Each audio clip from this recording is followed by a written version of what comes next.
Saludos a todos. Vamos a comenzar con esta pequeña entrevista a la doctora Atocha Aliceda Llera.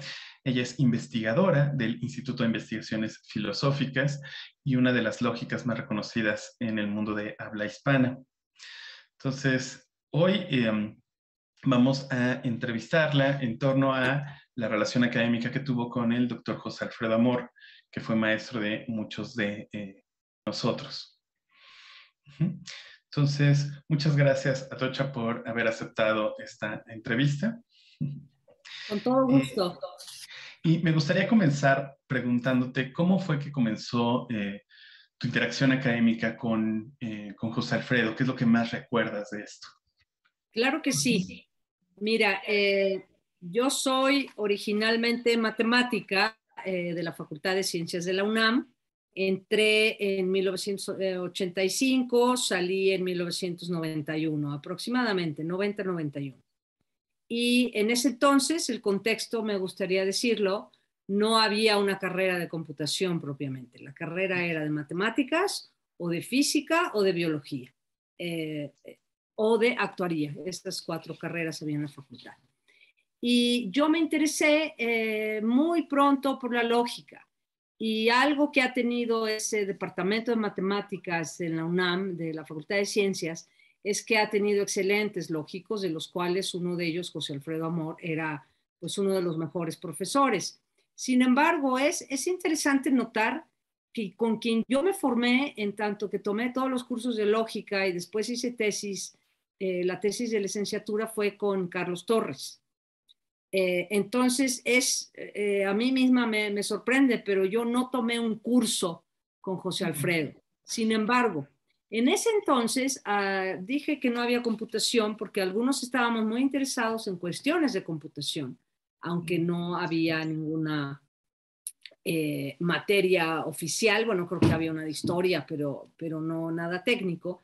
Y de alguna forma oímos hablar de la lógica computacional, que se podía pensar o hacer a partir de un sistema, desde el punto de vista de la computación. El lenguaje de programación es Prolog, pero digamos que su estrategia lógica es un sistema de primer orden. No exactamente, pero es lo más parecido a un sistema de primer orden. Y José Alfredo, creo que fue el mismo, consiguió un libro de un autor de apellido Lloyd que se llama Los fundamentos de la lógica computacional, o de la lógica, sí, de lo que se llamaba Logic Programming. Entonces hicimos un seminario con profesores tanto de computación como de lógica, y fue muy interesante empezar a ver todos los detalles. Yo tengo todavía ese libro en fotocopia, y ahí es donde yo realmente empecé a tener una interacción cercana, yo como estudiante, desde luego, él como profesor de la Facultad de Ciencias. Y lo que me impresionó y me sigue impresionando, voy a hablar de esto un poco ya a nivel más personal, era su claridad y su puntillismo. O sea, era un detalle en los lógicos. No quiero dar la impresión que él era único en el mundo, pero sí él se detenía, era muy pausado, iba paso por paso. Entonces realmente él nos expuso ese libro, o vimos los detalles, y fue interesante que unos y otros dejaron de ir. A los de computación ya no les interesaba tanto el detalle de la lógica, y de pronto a los lógicos tampoco les interesaba tanto meterse en cosas de computación. Pero José Alfredo, sí, o sea, yo creo que él pudo haber sido muy fácilmente un teórico de la computación.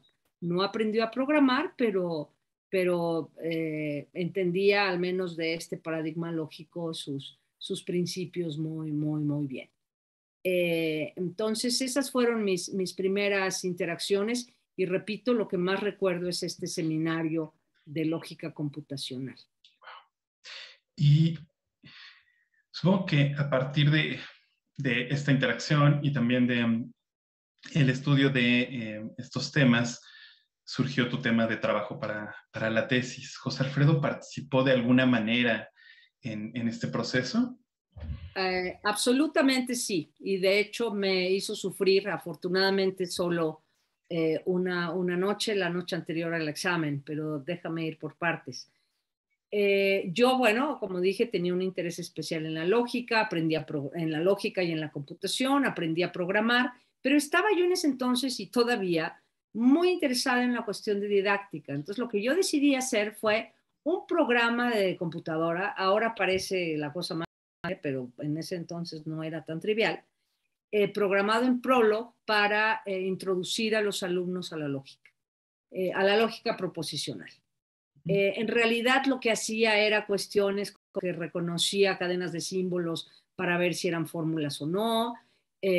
Tenía un módulo para que el alumno pudiera construir fórmulas con los conectivos y además siempre me ha gustado muchísimo y eso, bueno, es otra historia, pero lo seguí fomentando incluso en el doctorado, el método de tablas semánticas, que es un método de refutación porque es muy gráfico, sobre todo para lógica proposicional es fantástico.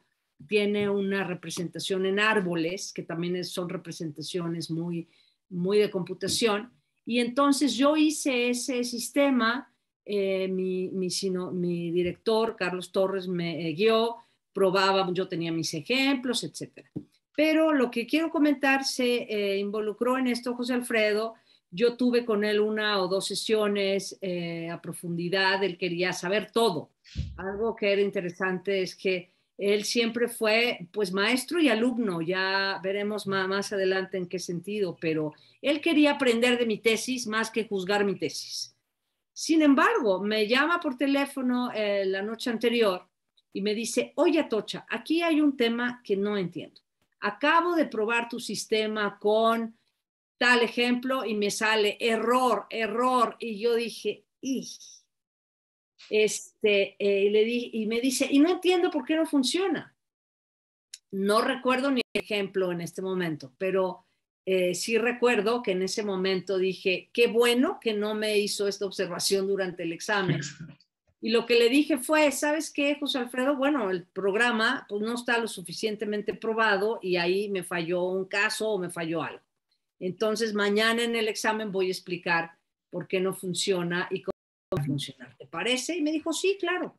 Pero no él nunca fue su actitud, y creo que en eso coincidimos todos los alumnos, que no era amenazante en absoluto, era un dulce, llevaba, ahora sí que en su apellido le quedaba muy bien, amor.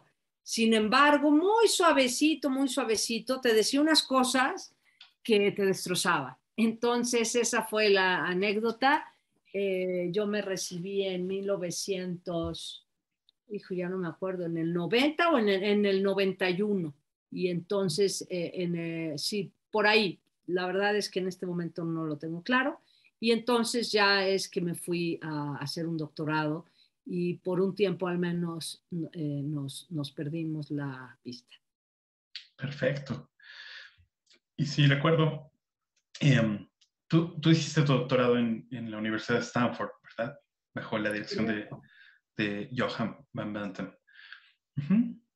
Pero una vez que concluiste, regresaste a México y te incorporaste como investigadora en el Instituto de Investigaciones Filosóficas y hiciste muchísimo trabajo también que todos reconocemos, por ejemplo, para formar el posgrado en filosofía de la ciencia y demás, ¿no? ¿Cómo fue que una vez que regresaste, restableciste ese contacto académico con José Alfredo? A ver, sí, estamos hablando muy en particular de José Alfredo, pero déjame poner otra vez en contexto esto con la Facultad de Ciencias. Yo me sentía y me siento de la Facultad de Ciencias. Cuando a mí me dicen la facultad es en la que pienso. Y aunque efectivamente fue el Instituto de Investigaciones Filosóficas el que amablemente me postuló para la beca y me acogió de regreso, bueno, yo tenía muchísimas ganas de regresar a tener contacto con la gente de ciencias. Entonces, rápidamente, bueno, una vez lo fui a buscar, siempre estaba en su cubículo si no estaba dando clases, me preguntó a qué me había dedicado durante el doctorado, etcétera, y le dije, estoy interesada en dar un curso de lógicas no clásicas. Bueno, pues el primer alumno era él. Yo hago el curso, lo planeé a nivel licenciatura, pero era como un seminario avanzado. Lo tomaron gente que ahora son profesores como Gabriela Campero, Natalia Mantilla, aunque Natalia ya no se dedica a cosas de lógica, desde luego, y no me acuerdo si lo tomó Fabio Miranda. Fabio Miranda es alguien que que a José Alfredo y a mí nos tocaba muy en medio, en el sentido de que en la generación intermedia yo participé en el examen de Fabio.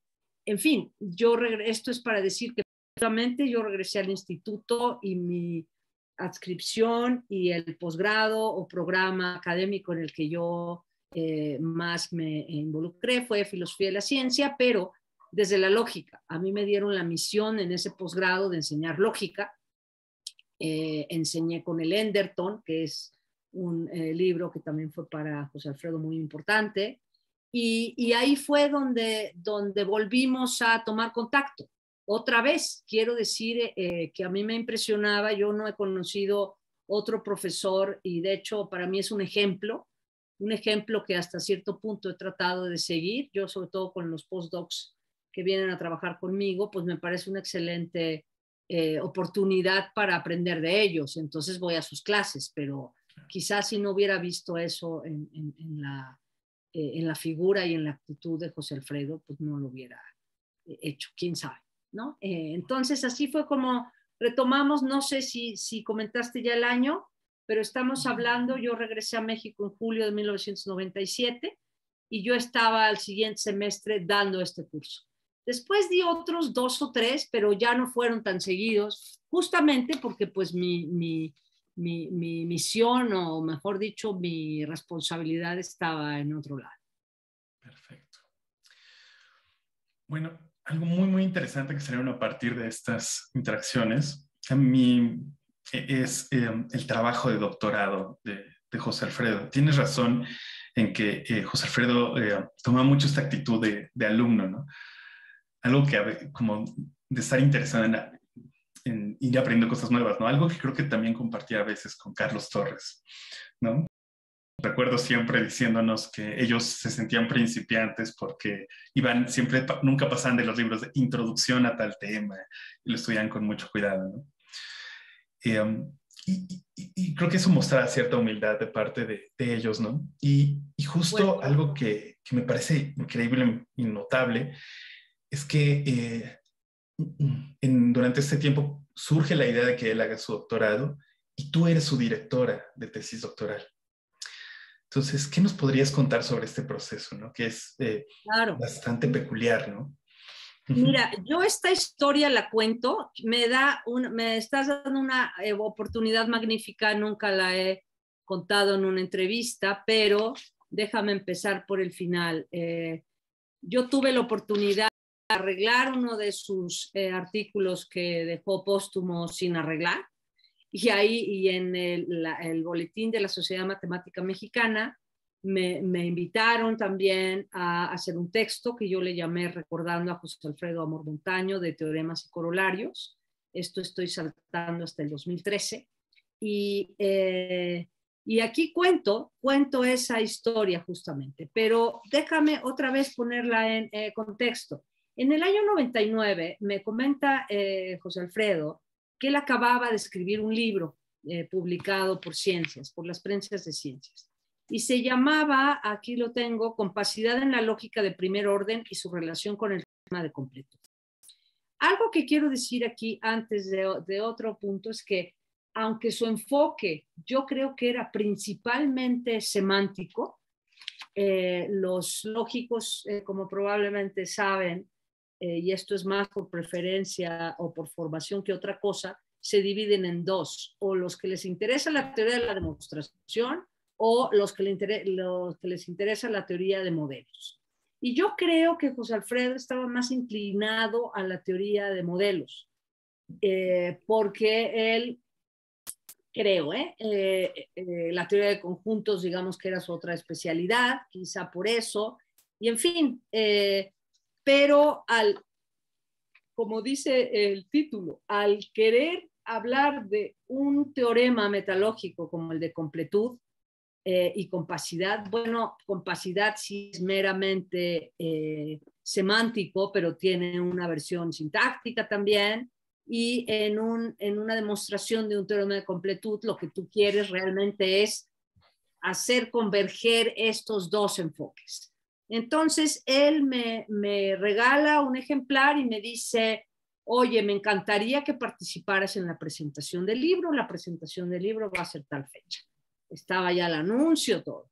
Y de pronto, para los que no han estado por aquí desde entonces, no saben que en el 99 en la UNAM tuvimos una mal llamada huelga, porque esas cosas no son propiamente huelgas, porque no hay una relación laboral por quienes lo hacen. Pero bueno, un grupo de estudiantes cerró la universidad. Y entonces, en principio, se suspende la presentación. Y yo dije, ¿y qué voy a hacer con todo este material? ¡Qué barbaridad! Entonces, pensé que para poder concretizar este tema, dije, voy a hacer una reseña sobre el libro. A mí me parece interesante hacer una reseña sobre el libro. Un poco después, también quiero resaltar que otro de los espacios, a partir de que yo regresé del doctorado, en donde yo interactué con José Alfredo Amor muchísimo, fue justamente en el taller de didáctica de la lógica y en todos los eventos que se hicieron alrededor de la ahora llamada Academia Mexicana de Lógica.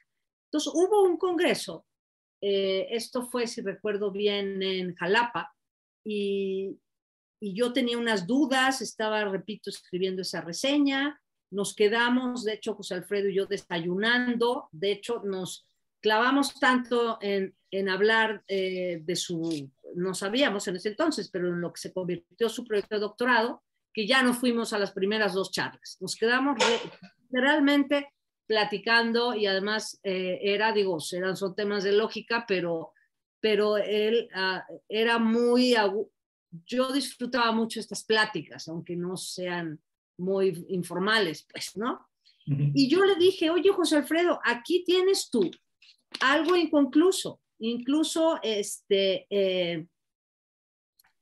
a mí me parece que pudieras tener aquí un tema de tesis de doctorado. Bueno, yo creo que se lo dije, un tema de investigación. Y yo estaba tal vez pensando en un artículo, no sé, pero yo sí le dije, esto puede ser incluso una investigación del doctorado, ¿no? Déjame leer esto. La meta más importante que no había resuelto en ese libro, que resultó ser, de hecho, el objetivo principal de la tesis, era la de construir una prueba de completud extendida a partir de compacidad. Me disculpan, pero no, sin un pizarrón no puedo yo explicar estas cosas aquí. Pero él estaba pensando que sería muy conveniente extender una prueba que ya había hecho Jerome Malitz, y que podría hacerse algo así. Hay que decir también que José Alfredo Amor, además de ser licenciado en matemáticas, él fue uno de los alumnos de un posgrado, una maestría en filosofía de la ciencia de la UAM. Este posgrado, que también cursó gente como Ambrosio Velasco, Ana Rosa Pérez Ranzanz, Carlos López Beltrán, o sea, en ese entonces eran jóvenes todos ellos. José Alfredo podría pensar uno raro que hiciera filosofía de la ciencia, pero no, porque trajeron a unos lógicos de primera talla para digamos, conformar el cuerpo académico, y la verdad es que ahí José Alfredo pulió sus conocimientos muchísimo. Y entonces no le parecía extraño hacer un doctorado en filosofía de la ciencia, por supuesto que en la rama orientada a lógica. Y también debo decir, para recordar a otro profesor que quisimos mucho en general, y en particular era del Instituto de Investigaciones Filosóficas, Raúl Oralle. Raúl y José Alfredo tenían buena relación. Entonces, cuando yo vi esto, yo le dije, aquí a mí me late que tienes un tema de investigación, pero sinceramente yo no soy especialista en este tema. Y cuando vas a dirigir una tesis de doctorado en cualquier tema, pues no solo tienes que ser experto si eres el director, sino que tienes que estar muy seguro que ahí hay campo fértil para poder producir algo original. Entonces yo lo que le dije fue, oye, ¿qué te parece? Y todo esto iba saliendo en pláticas. si le escribimos a Enderton, y creo que hasta yo le traducía las cosas, tú me tienes que hacer una carta donde me digas qué hiciste, qué quieres hacer y preguntarle si era un tema interesante, ¿no? Y entonces este hombre, ¿cómo lo puse? Nos mandó, sí, le escribimos a varios, pero quien nos contestó fue él. Enderton nos contestó que le gustaba la idea de que alguien se metiera al detalle de las pruebas de Malitz y que un resultado como el de José Alfredo aspiraba le daría más veracidad, a equiparar compacidad con completud. Para José Alfredo Amor, compacidad, yo creo que era su teorema, bueno, la propiedad de compacidad se demuestra en un teorema, era una de sus preferidas, ¿no? Además de que una prueba semántica distinta es siempre de interés por moto propio. Para los que no lo saben, trabajo en matemáticas y esto es que muchas veces no son solamente nuevas pruebas, sino pruebas distintas. Entonces, cuando nos dijo eso y nos dio luz verde, le dije, pues ahora sí que manos adelante. Vamos a, hacer los trámites, en fin, ahora estamos hablando, realmente él entró en el mismo 99 al posgrado de Filosofía de la Ciencia, fue el primer egresado, él se recibe, saca su doctorado en 2001, en julio de 2001, y en un tiempo récord de 2 años. Un doctorado en 2 años no lo hace nadie.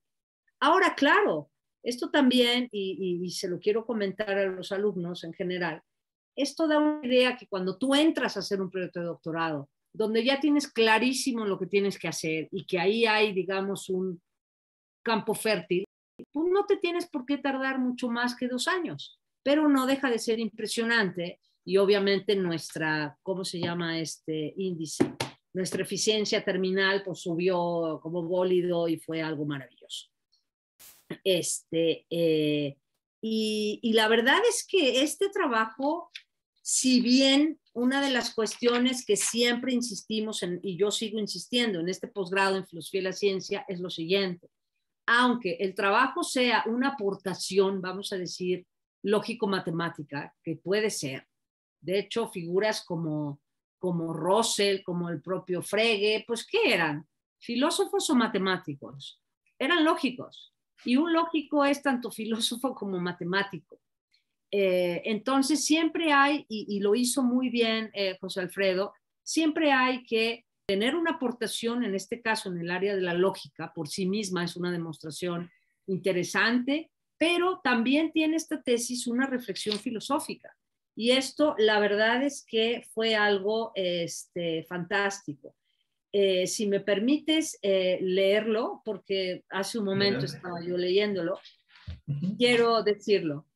Una aportación filosófica de los resultados metalógicos que relacionan la correctud extendida de un sistema con el metateorema de la deducción y con la regla de inferencia modus ponens es que pone al descubierto que la elección de reglas que cumple un sistema no es cuestión solo de gusto y de doctrina personal. No es que tú digas, yo quiero que mi sistema cumpla esto, esto y esto. No. Es más o menos, no igual, pero análogo a cuando vas a cocinar algo. No puede uno combinar lo que le da la gana de ingredientes. O sea, hay cosas que sí van y cosas que no van. Pues más o menos así. Estas formas lógicas son propiedades estructurales intrínsecas de la lógica clásica. Otra aportación es su caracterización de sistema axiomático, una que incluye a la definición de derivación formal. Esto le permite introducir restricciones en la aplicación de las reglas de inferencia en un estilo muy computacional, la otra pasión intelectual de José Alfredo. Fue eso muy interesante, o sea, él tuvo que construir un sistema para el cual pudiera extender una demostración ya existente. Y para construir este sistema, no solamente puso al descubierto que hay reglas que el modus ponens está casado con la lógica clásica, o sea, por ejemplo, ¿no? Y por otro lado, esta otra cuestión que él redefine o hace un refinamiento, mejor dicho, de la noción de sistema axiomático, en donde las reglas de derivación están sujetas al contexto de su aplicación. Algo que podemos encontrar hoy día en lógicas como en las lógicas adaptativas, por ejemplo. Pero pero alguien increíble, porque él era un lógico clásico, así como era también un caballero muy clásico en su vestir, en su ser, pero también era muy clásico, pero muy abierto al mismo tiempo. Entonces, yo creo que sería muy interesante sacar a la luz, con esto quiero terminar por lo menos esta parte de lo de su tesis de doctorado, las aportaciones que él hizo. Yo he tenido, resalto, un alumno que me contactó hace mucho tiempo de Argentina, me pidió que le mandara la tesis, ya no supe si extendió de alguna manera el trabajo que hizo, pero José Alfredo Amor vive en nosotros gracias a estas contribuciones. Y quiero decir de esta tesis de doctorado también, que para nuestra sorpresa, ganó uno de los premios más importantes de la Facultad de Filosofía y Letras. La Facultad de Filosofía y Letras tiene instaurado un premio para las mejores tesis de los 3 niveles, que se llama el Premio Sverling, porque es el apellido de la familia que financia este premio, pero que ha promovido este trabajo. Y fue algo interesantísimo. En realidad fue un premio compartido. Y fue compartido, quiero decir que lo ganaron 2 personas, pero no dividido. La familia Sverling decidió generosamente que a las 2 personas ganadoras les iba a dar el mismo premio, pero sobre todo se apreciara su trabajo como parte de la filosofía. Hoy día, por un lado, están bien las divisiones, tanto metodológicas como institucionales, pero sí vemos con una cara rara a aquellos matemáticos puros y duros que quieren hacer filosofía. Y digo, no nosotros que nos dedicamos a esto, pero sí te ven con ojos extraños, o al revés, ¿no? Y él tenía, ya lo dije, este gusto computacional también. Entonces, yo estoy muy contenta, Cristian, que me estás dando esta oportunidad de reencontrarme con mi colega y con mi amigo. No puedo decir, bueno, y con mi alumno. No me gusta decir alumno porque, bueno, te imaginarás, no que yo no hiciera nada, necesitas siempre tener un director que te está leyendo, que te está releyendo, es muy importante, pero en realidad es un proyecto que él hizo en su totalidad solo, que yo lo acompañé simplemente, ¿no? Perfecto. Muchísimas gracias. Finalmente, me gustaría preguntarte, ¿qué es lo que más recuerdas de José Alfredo que te gustaría compartir con nosotros? Pues muchas cosas, pero quiero resaltar una, y además quiero resaltar una de la que me di cuenta y sigo muy sorprendida de esto que voy a decir, de una particularidad de él, porque yo no me había dado cuenta de eso hasta que murió. ¿A qué me refiero? Cuando, repito, la universidad estaba cerrada, nos reuníamos en un café y además él, o sea, no voy a decir gourmet porque era solo un café, pero siempre escogía el lugar más agradable, o sea, era una persona que sabía disfrutar de la vida también. Y me llevaba el borrador de la demostración, el borrador de la explicación, y la verdad es que era algo impresionante porque aunque sí se veían tachones cuando los que hacemos cosas formales no podemos vivir sin un lapicero, sin un lápiz, porque estamos borrando, poniendo, corrigiendo, en fin.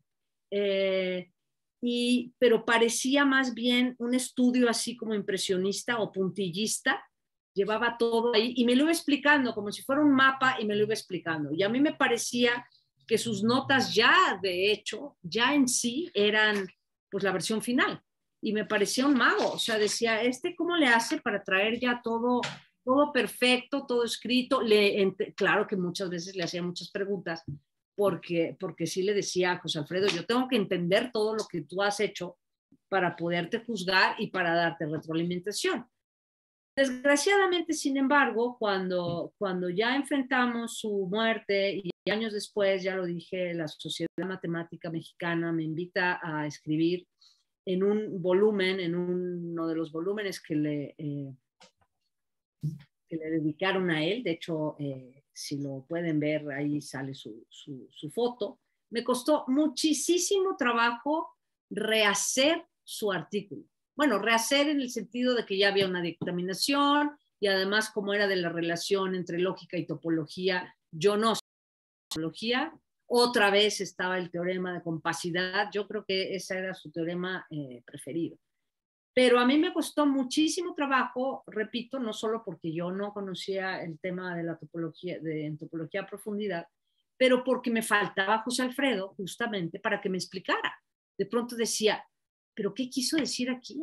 No puede ser. O sea, ya me enfrenté con un humano que sin él no se entendía bien de qué se trataba. Entonces, si tuvieran oportunidad a los que les interese este texto, pueden verlo, ya lo pondrás tú en la bibliografía, salió en Miscelánea Matemática número 57, creo que ya lo dije en el año 2013. Y está llenísimo de notas a pie de notas del editor, porque hay cosas que yo rehice, pero hay cosas que yo aclaro y hay otras cosas que tengo que decir, pues aquí yo creo que tenía que decir esto, pero quién sabe. Entonces, creo que lo que voy a decir, lo que más me ha impresionado, en la filosofía valoramos muchísimo esta virtud de la claridad. La claridad es algo que la verdad es muy importante. Pero en matemáticas también. Y él era una persona que era muy culto matemáticamente hablando. O sea, repito, no era, bueno, y además era de otra época, entonces no era el especialista en el dedo gordo del pie derecho de su tema, ¿no? Y si lo sacas de ahí no sabe nada. No, era alguien que te manejaba teoría de conjuntos como lógica clásica. Bueno, se metió, incluso él manejaba también lógicas de orden superior, pero tenía una claridad de ideas y además la precisión con la que quería hacer todo era increíble. Yo no sé cómo le hizo, esa parte para mí es un misterio, pero logró hacer su tesis en Word, pero él mismo o jaló o creó, eso ya no supe, todos los símbolos lógicos al grado de que me regaló su template y entonces yo ya lo usaba para diferentes cosas, porque él hizo un trabajo evidentemente de investigación, pero aquí quiero decir que su precisión y su claridad iban a un extremo increíble.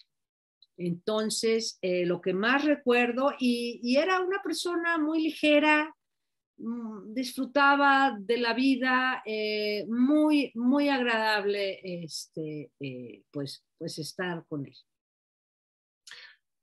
Muchas gracias. Esto ha sido muy, muy formativo. Te agradezco muchísimo esta charla. Con todo gusto. Que nos hayas dado tu tiempo. Sabemos que estás muy, muy, muy ocupada. Y es bueno saber esto. Es una mirada que difícilmente podríamos tener nosotros que lo conocimos en otros ámbitos. Claro, cierto. Pero bueno, yo creo que ahora sí que la visión pluralista podemos rearmar un personaje desde diversos puntos de vista. Te agradezco. Hay varias cosas que voy a buscar.